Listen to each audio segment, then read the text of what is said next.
जय हिंद दोस्तों, मैं हूं राहुल कुमार। स्वागत है आपका रामायण सुनीता अकेडमी में।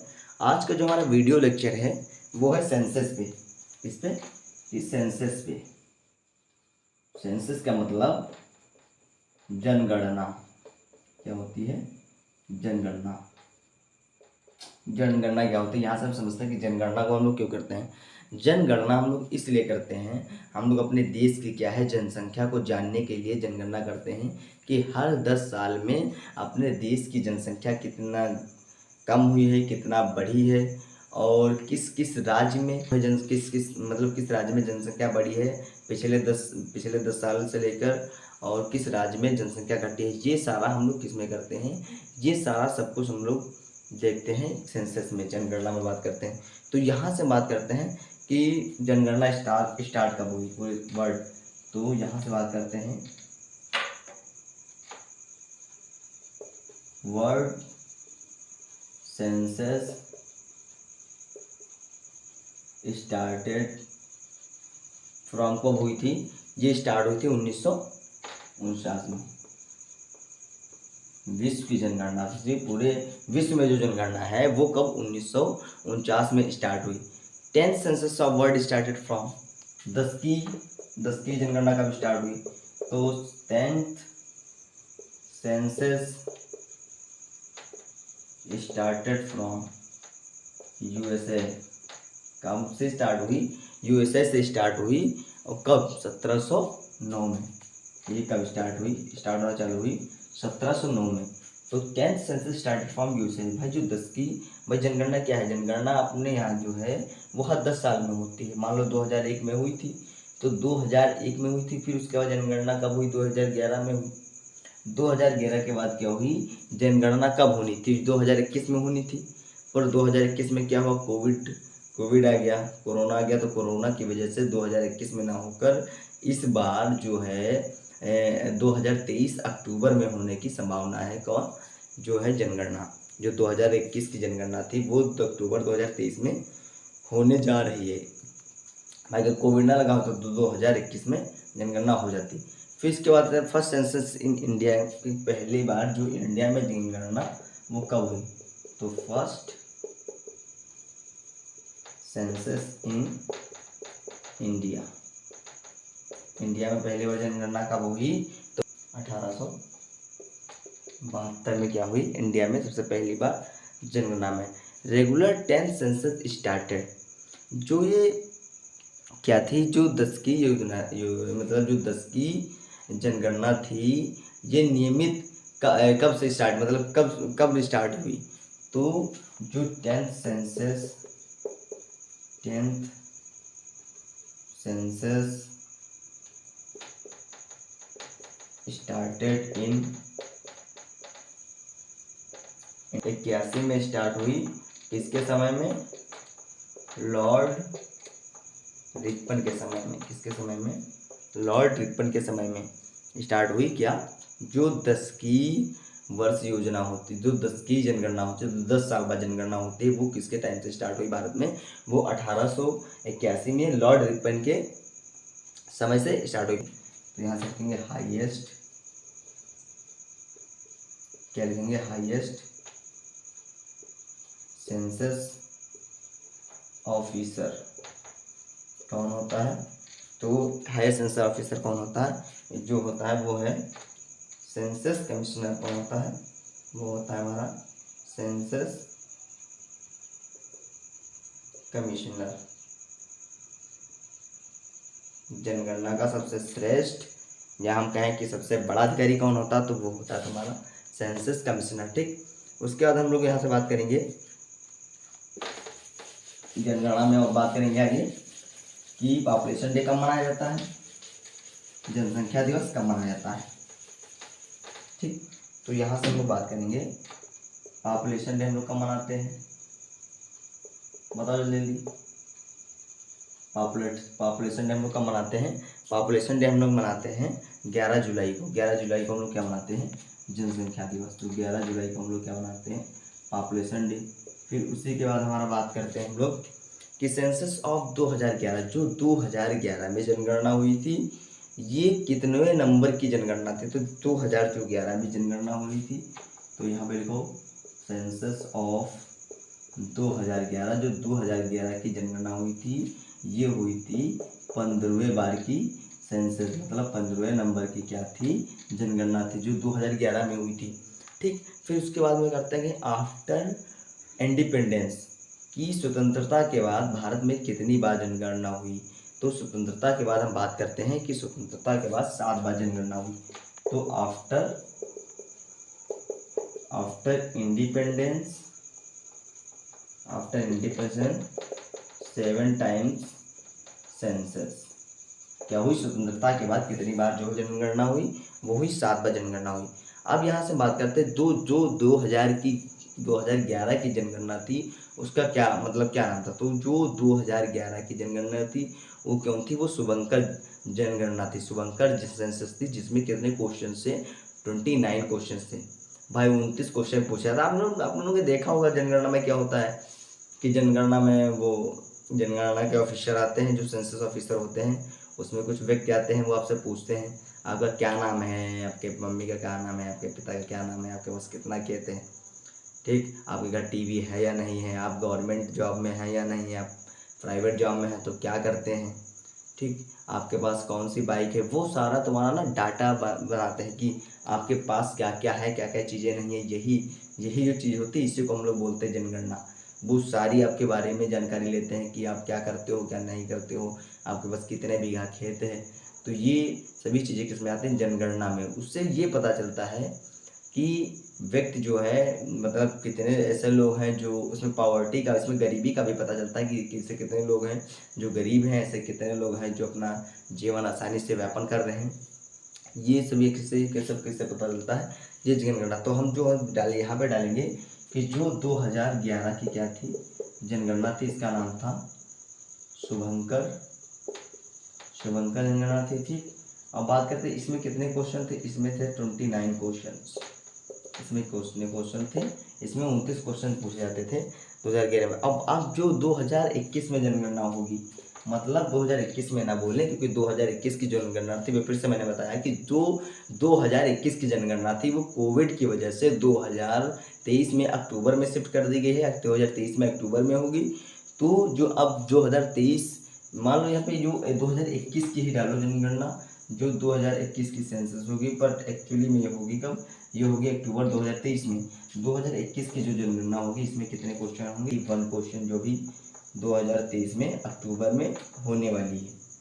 इसमें कितने होंगे? इसमें होंगे 31 क्वेश्चन। ठीक, उसके बाद कहते हैं इसका जो है सेंसस कमिश्नर कौन होगा जो इस बार में? अब यहाँ से लिख लो, जो 2011 की जनगणना थी, इसके जो सेंसस कमिश्नर थे वो थे सी चंद्रमौली। कौन थे? इसके जो सेंसस कमिश्नर थे वो थे तुम्हारे सी चंद्रमौली। ये 2011 जनगणना के कौन थे? सेंसस कमिश्नर थे। अब बात करेंगे जो 2021 की जनगणना होने वाली है 2023 अक्टूबर में, इसके सेंसस कमिश्नर कौन होंगे? तो इसके सेंसस कमिश्नर होंगे विवेक जोशी। कौन होंगे? विवेक जोशी। कौन होंगे इसके? सेंसस ऑफ 2011 की जनगणना में टोटल पॉपुलेशन कितनी थी इंडिया की? टोटल जो पॉपुलेशन थी वो कितनी थी? 121 करोड़। 121 करोड़ पॉपुलेशन थी जब 2011 की जनगणना हुई थी। पूरे वर्ल्ड की बात करते हैं कि पूरे संसार की जो जनसंख्या है उसमें से जो 17.5% जो जनसंख्या थी वो किसकी थी? भारत की थी। पूरे संसार में 2011 की जो जनगणना हुई थी, जो अपने यहाँ इंडिया में 2011 की जनगणना हुई थी, वो पूरे संसार के, पूरे वर्ल्ड की जो जनसंख्या है उसके 17.5% थी। उसमें मेल कितने थे? 2047 कितना था? मेल थे। और जो हमारी महिलाएं थी वो कितनी थी?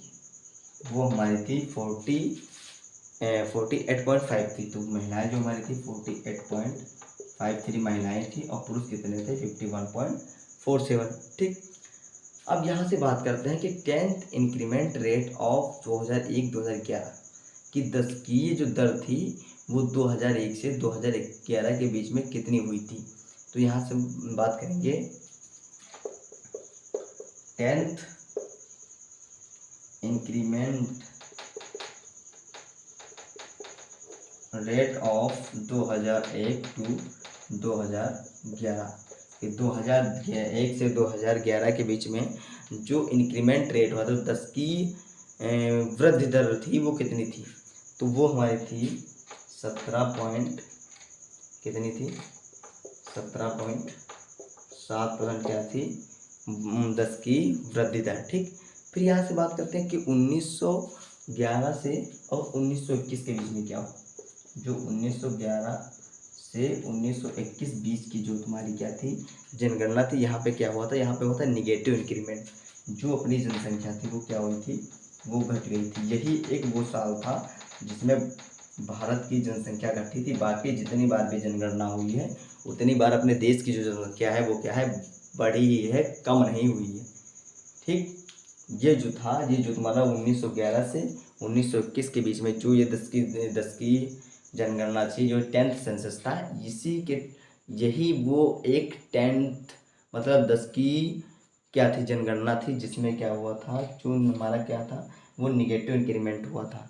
क्या हुआ था, जो अपने यहाँ की मतलब जनसंख्या थी वो क्या हो गई थी, वो कम हो गई थी। ठीक, अब यहाँ कितनी कम हो गई थी, यहाँ से कम हो गई थी कि 0.13% इतनी जनगणना इतनी क्या हुई थी, पॉपुलेशन इतनी जनसंख्या क्या हो गई थी, कम हो गई थी।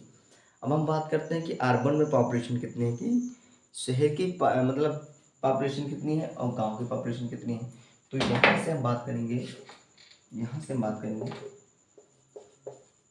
Urban population. भाई कितने लोग ऐसे व्यक्ति हैं जो शहर में रहते हैं और कितने ऐसे लोग हैं, कितने परसेंट ऐसे लोग हैं वो जो गांव में रहते हैं। तो हम बात करेंगे अपने भारत में जितनी जनसंख्या है उसमें क्या है 31.2%, 31.2% उस जनसंख्या का क्या कहाँ रहते हैं, शहर में रहते हैं।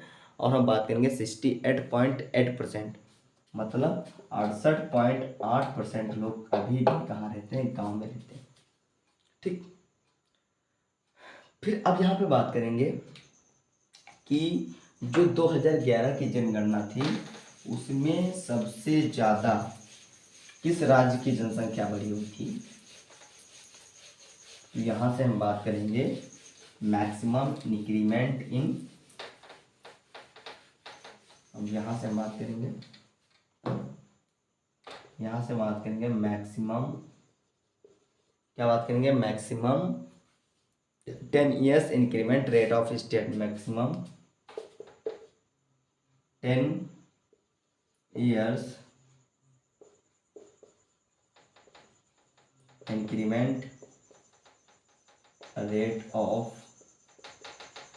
स्टेट। तो यहाँ पे बात करते हैं कि सबसे ज़्यादा जनसंख्या 2011 की जब जनगणना हुई थी तो उसमें सबसे ज़्यादा जनसंख्या जो 10 की जनगणना हुई थी उसमें सबसे ज़्यादा जनसंख्या किस राज्य की, सबसे ज़्यादा जनसंख्या क्या हुई थी, किस राज्य की सबसे ज़्यादा जो जनसंख्या थी वो बढ़ी हुई थी। उसके जनसंख्या में क्या हुआ था, वृद्धि। तो हमारा क्या था, वो हमारा था Meghalaya.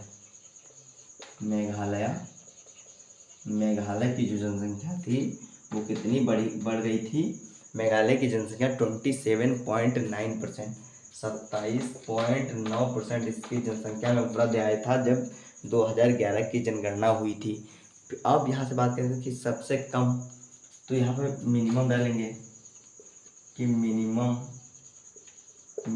10 years increment rate of state की सबसे कम भाई जनसंख्या किसकी घट गई थी। तो जनसंख्या 2013 की जब जनगणना हुई थी तो उसमें कौन से राज्य की जो है जनसंख्या कम हो गई थी, मतलब जो 2001 में जनगणना हुई थी उस जनगणना से 2011 की जनगणना में उस राज्य की जनसंख्या कम हो गई थी।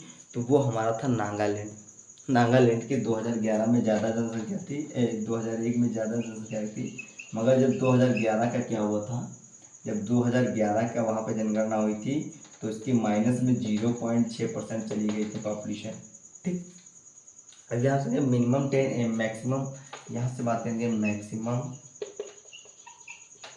Maximum 10 years increment rate of UT कि किस केंद्र शासित प्रदेश की 10वीं जनगणना में वृद्धि हुई थी। जब 2011 की जनगणना हुई थी तो किस यूनियन टेरेटरीज में, किस केंद्र शासित प्रदेश में क्या हुई थी, वहाँ पे जनसंख्या बढ़ी थी, तो वो हमारा था दादर नगर हवेली की क्या हुई थी, जनसंख्या बढ़ गई थी जब 2011 की क्या हुई थी, जनगणना हुई थी। अब यहाँ से बात करेंगे कि सबसे कम किसकी थी, सबसे कम किस यूनियन टेरिटरीज के कम हुई थी, तो यहाँ से हम बात करेंगे कि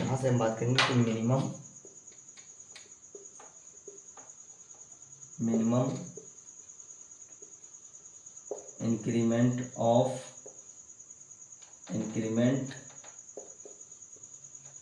रेट ऑफ यूटी स्टेट, किस यूटी स्टेट की 10वीं जनसंख्या में कम वृद्धि हुई थी, तो वो हमारा था लक्षद्वीप। लक्षद्वीप की अगर हम बात करें तो इसकी जो जनसंख्या थी वो कितनी कम हो गई थी, 6.3%। इसकी जो जनसंख्या थी वो कितनी कम हो गई थी, 6.3% इसकी जनसंख्या क्या हुई थी। 2011 की जनगणना जब हुई थी तो 2001 की जनगणना के कंपैरिजन में जब 2011 की जनगणना हुई थी तब हमारा जो लक्षद्वीप केंद्र शासित प्रदेश था इसकी 6.3% जनसंख्या कम हो गई थी। ठीक, उसके बाद आते हैं कि पॉपुलेशन डेंसिटी क्या होता है, कि जनसंख्या घनत्व क्या होता है।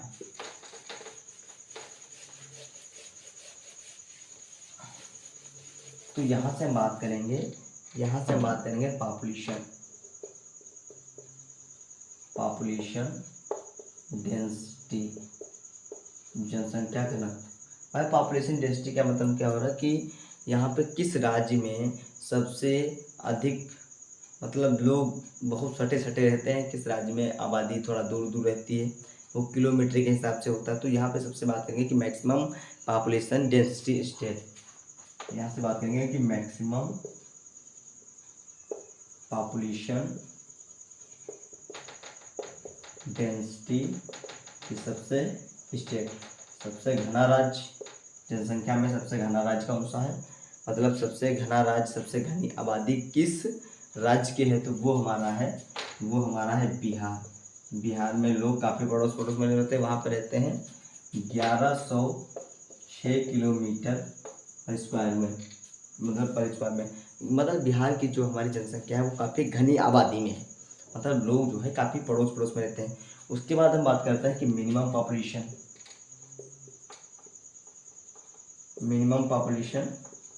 क्या बात करेंगे कि मिनिमम पॉपुलेशन डेंसिटी स्टेट की सबसे कम घना राज्य कौन सा है, कि किस राज्य की सबसे कम घनी आबादी है, तो उसको हम बात करेंगे। वो तुम्हारा कौन सा है, वो है तुम्हारा अरुणाचल प्रदेश। कौन सा है, वो तुम्हारा है अरुणाचल प्रदेश की जो आबादी है वो सबसे कम घनी है। ठीक, उसके हम बात करेंगे जो अपना यूनिट टेरिटरी है कि सबसे कम घनी आबादी, सबसे ज़्यादा घनी आबादी किस यूनिट टेरिटरीज में है, तो यहाँ पर जानेंगे maximum population density union territories की, किस यूनियन टेरिटरी में सबसे घनी आबादी है, तो वो तुम्हारा दिल्ली में बहुत सटे लोग रहते हैं, बहुत पड़ोस में देखता ना, बस थोड़ा सा इधर घर बना फिर उसके पड़ोस में आओ, इधर घर बना फिर बताओ जो बीच वाली गली है बताओ उसमें भी घर बना दें, अगर गवर्नमेंट उस पर कुछ ना करे, क्योंकि जो दिल्ली की आबादी है वो बहुत घनी है, उसमें लोग बहुत सटे रहते हैं, वो हमारे किसमें रहते हैं, वो हमारा दिल्ली में। तो दिल्ली की क्या होगी मैक्सिमम पॉपुलेशन डेंसिटी यूटी, मतलब केंद्र शासित प्रदेश जो सबसे घना आबादी वाला है। फिर यहाँ से बात करेंगे मिनिमम, कि कम से कम आबादी वाला, मिनिमम पॉपुलेशन, कम से कम जनसंख्या घनत्व वाला यूनियन टेरिटरी। तो वो कौन सा तुम्हारा है, वो तुम्हारा है कौन सा, अंडमान एंड निकोबार। कौन सा है, अंडमान, अंडमान एंड निकोबार। ठीक, यहाँ की जो आबादी है वो सबसे कम घनी है यहाँ की। तो हर बात आता है कि सेक्स रेशियो क्या होता है। सेक्स रेशियो मतलब होता है लिंगानुपात। अब हम बात करेंगे लिंगानुपात क्या होता है, कि कितने व्यक्ति के ऊपर कितनी महिलाएं आ रही। मान लो उसमें हम जनसंख्या की बात करते हैं, अगर मान लो 1000 मेल हैं, अगर 1000 मेल पे एक महिलाएं आ रही हैं तो क्या होगा, तो जो तुम्हारा सेक्स रेशियो होगा वो मेल एंड फीमेल का क्या होगा, इक्वल होगा। अब यहाँ से बात करते हैं, अगर 1000 महिलाएं होंगी क्या होंगी, यहाँ से बात करते हैं, अगर 1000 महिलाएं होंगी और 1000 महिलाओं पे अगर 1000 क्या होंगे पुरुष आ रहे हैं, मान लो फीमेल है, कि 1000 फीमेल पे 1000 पुरुष आ रहे हैं, तो क्या होगा, मतलब एक व्यक्ति पे एक मेल पे क्या आ रही है, एक मतलब फीमेल आ रही है ना। तो वो क्या होगा, जो तुम्हारा सेक्स रेशियो होगा वो क्या होगा, इक्वल होगा। अगर यहाँ पे क्या होगा, 1000 क्या है, 1000 अगर तुम्हारे मेल हैं और 1000 अगर मेल के ऊपर 945 महिलाएं आ रही हैं, तो इसका मतलब क्या होगा कि जो तुम्हारा सेक्स रेशियो जो मतलब मेल का जो सेक्स रेशियो हो गया है वो ज़्यादा है। ठीक, तो यहाँ से हम बात करेंगे state of maximum sex ratio. अब इस टाइम में हम बात करेंगे कि यहाँ से हम क्या बात करेंगे, यहाँ से बात करेंगे इंडिया में बात करेंगे, इंडिया में मेल का जो मेल कितना है 1000 और फीमेल कितने हैं, फीमेल तुम्हारी हैं 943। कितना, 943। ये इसका क्या है, ये इसका लिंगानुपात मतलब सेक्स रेशियो है मेल और फीमेल के बीच में। हम बात करेंगे जो 1000 व्यक्ति के ऊपर कितनी महिलाएं आ रही, मतलब 1000 महिला मेल पे 943 महिलाएं आ रही हैं। चाइल्ड सेक्स रेशियो कितना है, तो यहीं से बात करेंगे, जो चाइल्ड का सेक्स रेशियो है वो है 1000 बच्चों पे कितना आ रहा है, 919 क्या आ रही हैं, बच्ची आ रही हैं। ये किसका है, इस चाइल्ड सेक्स रेशियो। फिर हम बात करते हैं state of minimum sex ratio. कैसे बात करेंगे, state of maximum sex ratio की सबसे ज़्यादा सेक्स रेशियो किस स्टेट का है, तो mixtures of maximum sex ratio. ठीक, यहीं से डालोगे आप state of minimum sex ratio. ठीक, फिर यहीं से डालोगे UT, union territories of maximum sex ratio. ठीक, यहीं से डालोगे UT of minimum sex ratio. ठीक, अगर पहले की बात करें state of maximum sex ratio, sex ratio किस स्टेट का सबसे ज़्यादा है, तो वो कहाँ का है, वो है तुम्हारा केरला का। सबसे ज़्यादा कहाँ का है, केरला के। फिर हम बात करेंगे state of minimum sex ratio, कि सबसे कम सेक्स रेशियो किस स्टेट का है, किस राज्य का है, तो वो हम बात करेंगे हरियाणा का। हरियाणा में क्या है, बच्चों की कमी है, लड़कियों की कमी है, लड़के क्या है, वहाँ पे लड़कों का जो लिंगानुपात है वो ज़्यादा है, लड़कियों का जो लिंगानुपात है वो क्या है, कम है।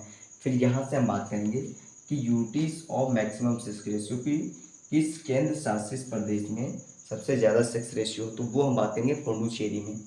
इसकी बात करेंगे पुडुचेरी में। पुडुचेरी का क्या है, सेक्स रेशियो सबसे ज़्यादा है। सबसे कम किसका है, वो है दमन एंड दीव का। किसका कम है, सबसे कम किसका है, तो वो है तुम्हारा दमन एंड द्वीप का क्या है, सबसे कम सेक्स रेशियो। ठीक, उसके बाद हम बात करते हैं लिटरेसी की, कि कौन सा राज्य सबसे ज़्यादा। लिटरेसी का मतलब होता है साक्षरता। साक्षरता मतलब कितना कितने अब इंडिया में कितने लोग पढ़े लिखे हैं, कितने लोग पढ़े लिखे नहीं है, ये हमारा किस में आता है, ये हमारा आता है लिटरेसी। ठीक, तो यहाँ से हम बात करेंगे literacy rate in India.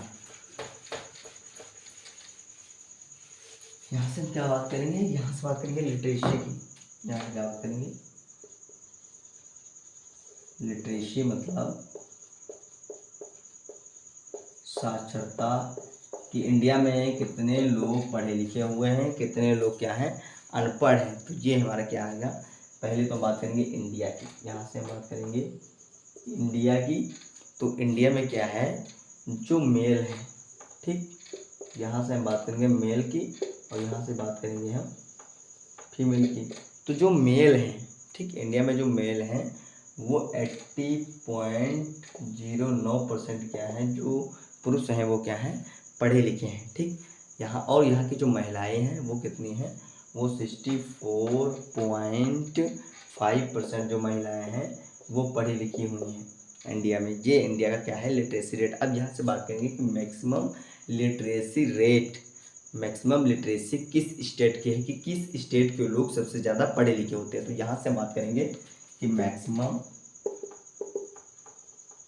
Literacy rate of which state की, सबसे साक्षरता दर सबसे ज़्यादा किस स्टेट की है, तो वो तुम्हारा है केरल। केरल के लोग क्या है, सबसे ज़्यादा पढ़े लिखे होते हैं। सबसे ज़्यादा पढ़े लिखे कहाँ के लोग होते हैं, वो केरल के लोग होते हैं। कितना परसेंट पढ़े होते हैं, कितने परसेंट, जो उनकी वहाँ जनसंख्या है उसका 93.9% लोग क्या होते हैं, पढ़े लिखे होते हैं। मतलब 6.3%, 6.1% ऐसे लोग होते हैं जो पढ़े लिखे नहीं होते हैं। बाकी उनके स्टेट में 93.9 लोग क्या होते हैं, पढ़े लिखे होते हैं। सबसे कम पढ़े लिखे कहाँ के होते हैं, तो जब बात करेंगे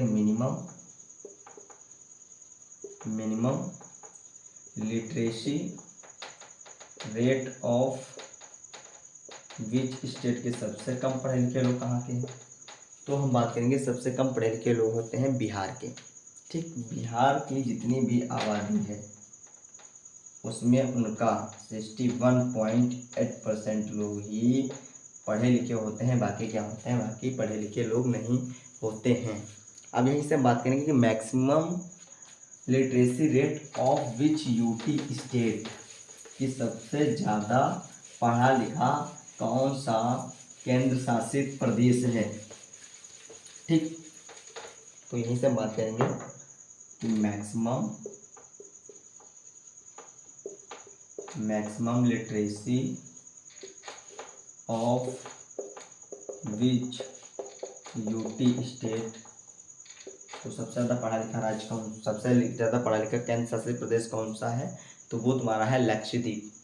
लक्षद्वीप सबसे ज़्यादा पढ़ा लिखा क्या है, केंद्र शासित प्रदेश है। यहाँ के लोग 91.8% लोग क्या होते हैं, यहाँ के लोग पढ़े लिखे होते हैं, ठीक। उसके बाद करते हैं मिनिमम, यहाँ फिर क्या करते हैं कि कौन सा केंद्र शासित प्रदेश है जो सबसे कम पढ़ा लिखा है, मिनिमम ऑफ विच यूटी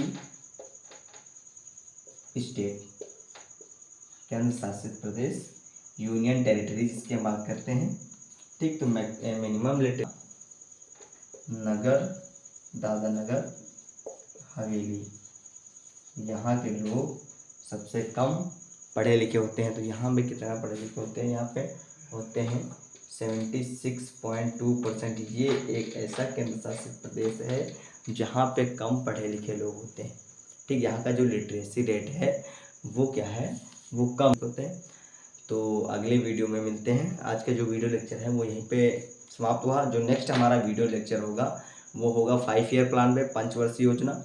और पंचवर्षीय योजना के बाद हमारे जो इकोनॉमिक्स होगी वो ख़त्म हो जाएगी, और जल्द ही हम लाने वाले हैं स्टैटिक जीके। तो हमारी जब इकोनॉमिक्स ख़त्म हो जाएगी उसके बाद हमारी चालू होगी स्टैटिक जीके। तो मिलेंगे बढ़िया अच्छे टॉपिक के साथ स्टैटिक जीके में। काफ़ी इंटरेस्ट लीजिएगा पढ़ाई के साथ। जय हिंद, जय भारत।